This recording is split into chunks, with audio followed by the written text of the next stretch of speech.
Bonjour Roland Pérez. Bonjour Jean-Philippe. Roland Pérez, professeur des universités, Université de Montpellier, vous êtes professeur émérite, vous êtes une grande figure des sciences de gestion, spécialiste de gouvernance d'entreprise. J'ai envie de discuter avec vous objectifs de développement durable de l'ONU. 17 objectifs, j'en prends au hasard. Éradiquer la pauvreté, lutter contre la faim, accès à la santé, accès à une éducation de qualité, égalité entre les sexes, etc. etc. Il y en a 17, l'accès à l'eau, évidemment. Je sais que ça vous tient très à cœur.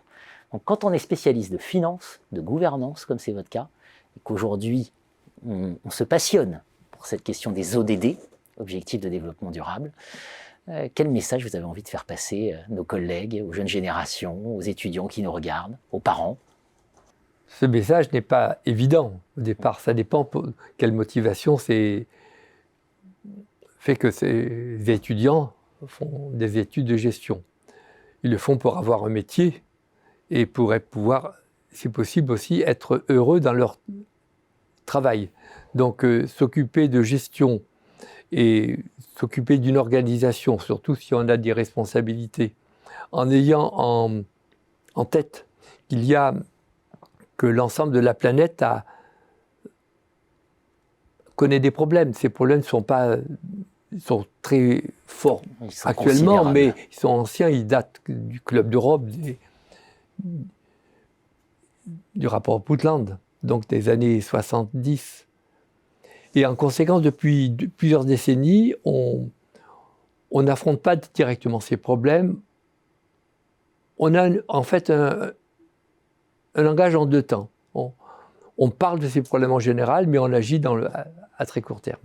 Donc peu à peu, je pense que les futurs responsables que nous formons, que mes collègues forment, doivent s'imprégner de ces problèmes, de telle sorte à ce que leur comportement et le comportement de notre organisation en tiennent compte. On a des outils maintenant. Ces outils, c'est ce qu'on a, pour employer le langage classique des économistes, comment on gère les externalités. Les externalités sont par définition hors marché. Comment on en tient compte? Alors, on peut en tenir compte par un effet de vision à long terme. On peut le faire également avec des financements qu'on appelle socialement responsables.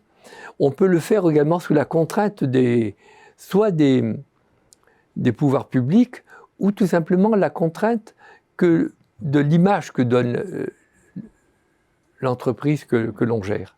C'est-à-dire que l'image de marque des sociétés va être de plus en plus marquée par ce qu'ils font concrètement au-delà du discours, pour éviter évidemment ce qu'on appelle le greenwashing, c'est-à-dire uniquement faire le contraire. On parlait pour la ligne de des Vosges, ils parlaient toujours, en parlaient jamais, et souvent pour les problèmes des ODD, des entreprises, c'est en parler toujours et ils pensaient jamais. Donc faire en sorte qu'ils en parlent, mais qu'ils y pensent vraiment.